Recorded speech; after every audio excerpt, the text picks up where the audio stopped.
I want you to imagine a universe. Let's call it Universe A. In Universe A, everything that happens is completely caused by whatever happened before it. And this is true going back to the very beginning of the universe. So, whatever happened at the beginning of the universe caused what happened next, and so on, right up until the present. So, for example, one day, Jim decides to have French fries for lunch.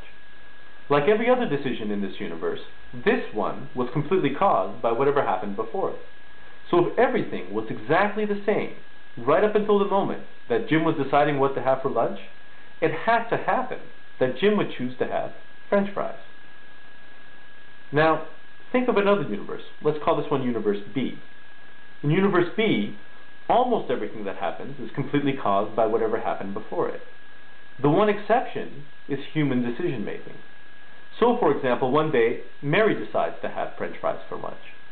Since human decision-making is not completely caused by whatever happens before it, even if everything was exactly the same right up until the moment that Mary was deciding what to have for lunch, it didn't have to happen that she would choose French fries. She could have chosen something else. The key difference, then, is that in Universe A, every decision is completely caused by whatever happens before it. Given the past, everything has to happen exactly the way that it does. In Universe B, not every decision is completely caused by the past, and human decisions don't have to turn out the way that they do.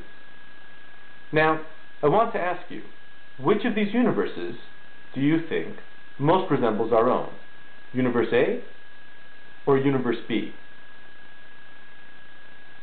Okay. No matter how you answer that question, right now I want you to focus on Universe A.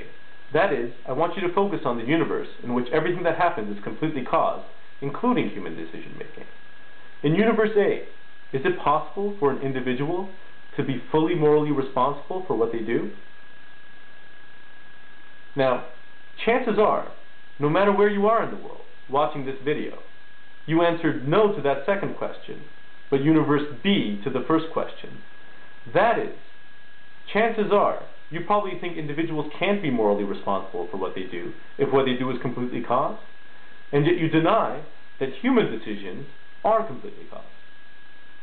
Now, philosophers have been debating these questions for millennia, going back to the time of the ancient Greeks, and there's still sources of contention in academic philosophy today. What's more, it doesn't seem as though there's going to be any agreement anytime soon on how to properly answer these questions, what the right answers would be. What's remarkable is that if we go outside academic philosophy and we ask ordinary individuals what they believe about these questions, we find very little disagreement on how to answer them. Some colleagues and I recently asked the same two questions I just asked you to participants from both coasts of the United States, from India, from Colombia, from Hong Kong, and what we found was everyone gave the same type of response pattern, the one that you probably had yourself. That is, people everywhere denied that individuals could be morally responsible for what they do if what they did was completely caused, and it also denied that in our universe, human decisions are completely caused. So how is it that individuals from such different parts of the world, with different cultural beliefs, different religious beliefs, can all agree on how to answer these two questions, and philosophers can't? How can we explain this cross-cultural convergence? If you're interested in this question, and you want to learn more about it, you can do so by clicking on the link next to this video. Thanks a lot.